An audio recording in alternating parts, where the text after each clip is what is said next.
안녕하세요. 오늘은 두 증인의 운명 그 두 번째 시간입니다. 본 말씀은 계시록 11장 7절에서 13절의 말씀입니다.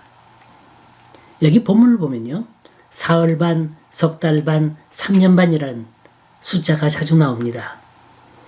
다 상징적인 숫자예요. 단기간이란 말입니다. 그 기간이 오래 걸리지 않는다는 뜻이에요. 반드시 그 고통의 끝이 있다는 거예요. 걱정하지 말라. 너희가 그의 나라와 그 의를 위해서 핍박받는다면 반드시 회복할 기회를 주신다는 거예요. 사탄이 제일 미워하는 교회가 주님이 제일 사랑하는 교회인 줄 믿습니다. 사람들의 마음은 완악해서 누가 내 죄를 지적하면 그렇게 싫어할 수 없어요. 그런데 나 혼자 싫어하는 감정으로 끝나면 좋은데 하나님의 교회를 마음껏 짓밟는 거예요. 그때 교회나 성도들이 받는 상처는 이루 말할 수가 없죠. 허나 그 환난과 핍박의 기간이 그리 오래가지 않는다는 겁니다. 11절 3일 반 후에 하나님께로부터 생기가 그들 속에 들어가매 그들이 발로 일어서니 구경하는 자들이 크게 두려워하더라. 여기서 또 3일 반이라는 말씀이 나오네요. 짧지만 충분한 기간을 말합니다. 이 세상에 복음의 광채가 없어지고 사람들이 자기 멋대로 정욕을 즐길 수 있는 기간이 여기서 말하는 3일 반이라는 겁니다. 하나님의 교회를 핍박하고 그 쓰러지는 모습을 보면서 박수치고 깔깔대는 기간이 3일 반입니다.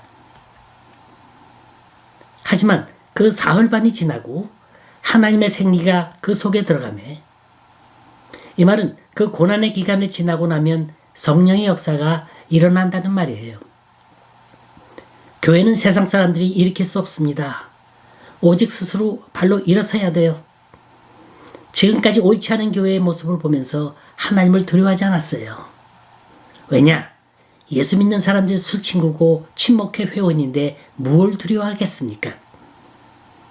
그런데 진정으로 바른 신앙생활하는 사람들이 나타났을 때 아, 내가 잘못 믿었구나. 그들은 스스로 인정하게 됩니다.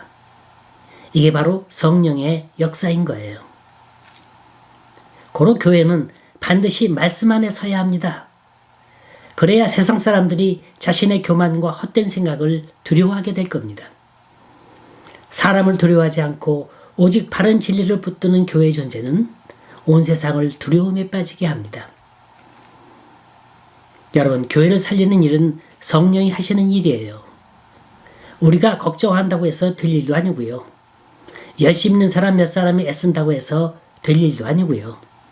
오직 성령이 우리의 마음을 사로잡아야 합니다. 그래서 그 성령이 역사하시게 놔두는 거예요.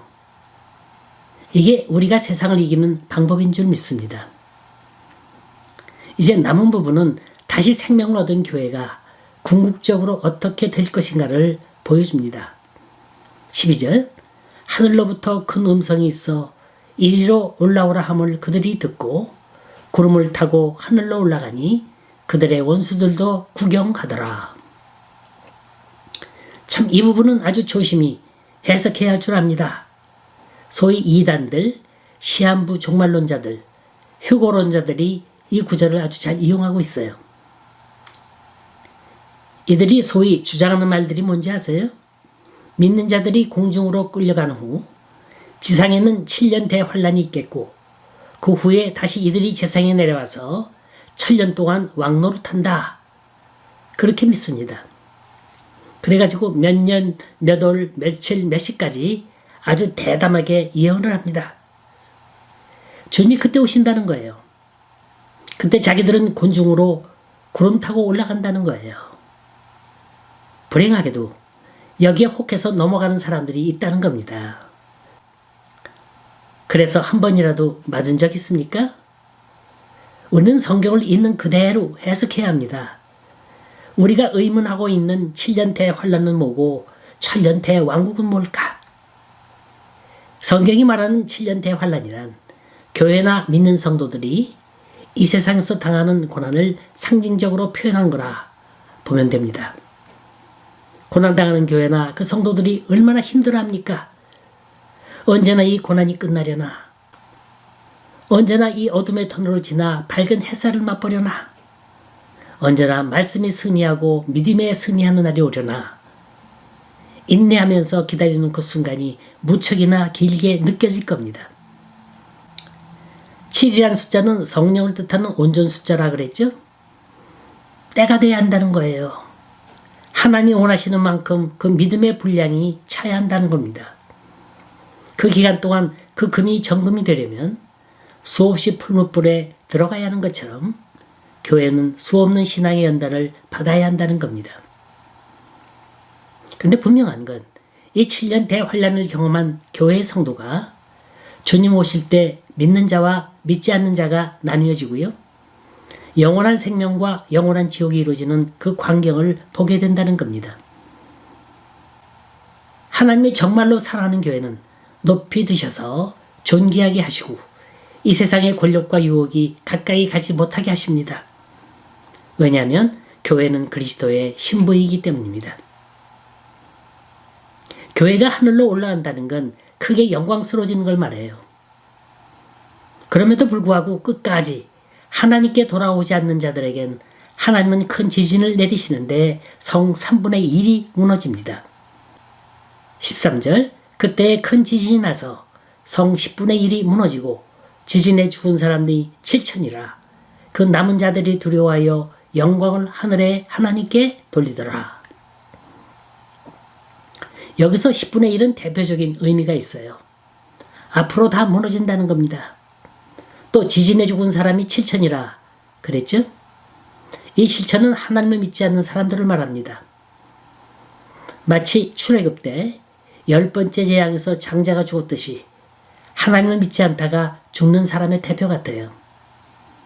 하나님은 이 세상의 악한 자들을 대표격으로 심판하셔서 하나님 무서운 걸 경험케 하신다 하셨어요.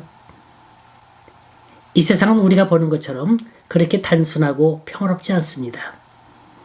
그 뒤쪽엔 인간의 악한 마음을 충동질해서 하나님을 대적하게 하고요. 아름다운 것들을 파괴시키려는 악한 마귀의 괴계가 있습니다. 이게 바로 무저갱에서 올라오는 황충이요 지옥에서 올라오는 짐승인 겁니다. 허나 걱정하지 마세요. 우리가 믿음으로 살고 말씀으로 산다면 하나님은 보호해 주신다 약속해 주셨습니다. 비록 환란이 길어진다 할지라도 인내하세요. 하나님의 말씀 붙들고 인내하는 자에게 하늘과 땅의 축복권을 주신다는 걸 믿으시기 바랍니다.